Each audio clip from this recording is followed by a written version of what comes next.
Kaugnay sa mga protesta kontra katiwalian na idaraos ngayong araw at bukas, makapainom natin si PNP spokesperson Police Brigadier General Randolph Tuanyo. Magandang umaga po, General Tuanyo. Sir Ingan, magandang umaga po at sa lahat po ng ating taga-subaybay. Salamat po. At gaano po karaming pulis ang ipapakalat para magbantay sa tinawag na Black Friday protests?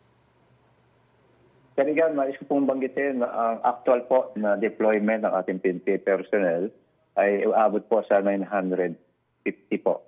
Opo. At meron po tayong tinatawag na Reactionary Standby Support Force o yung RSSF na 1,300 na just in case na kailangan po tumulong doon sa mga actual na i-deploy natin ay nakaantabay po. Alin po mga lugar yung mahigpit na babantayan ng ating pulis?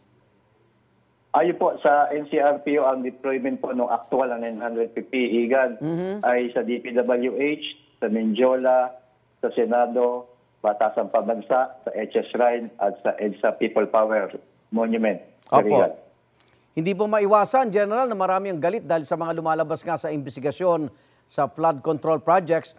So ano pong direktiba ng liderato ng PNP sakali pong hindi maiwasan ng gulo sa kilos protesta?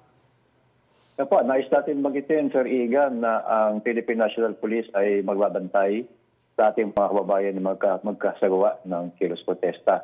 Sinasabi po natin na fully prepared po ang NCRPO, Region 3 at Region 4 na PNP upang proteksyonan ng ating mga kababayan po. Opo. Kaya sabi po natin, Sir Igan, na ang Philippine National Police po ay nirerespeto ang freedom of expression ng ating mga kababayan, lalo na po kung ito ay authorized at peaceable assembly, Sir Opo. Igan. Yung mga organizer ho ba ng rally nakipag-ugnayan na sa PNP? Opo, kausap ko sila ng ating pong NCRPO tungkol sa pagkakandak ng peaceful assembly ngayon pong araw na to at bukas po yung reported po. Ang reported po kasi, Sir Igan, September 12 and September 13 po. Pati ba MMDA, kausap niyo na sa posibleng pagbigat po ng trapiko? Kasama po yan lahat, Sir Igan, sa pakikipag-usap sa paghahanda. Katunayan, alas 6 pa ho ng umaga ngayong araw na ito ay isinagawa na po ang deployment ng ating pong PNP personnel. Opo. Maraming salamat, PNP spokesperson Police Brigadier General Randolph Tuanyo. Ingat po. Maraming salamat, Sir Igan. Mabuhay po kayo. Igan, mauna ka sa mga balita, mag-subscribe na sa GMA Integrated News sa YouTube para sa iba't ibang ulat sa ating bansa.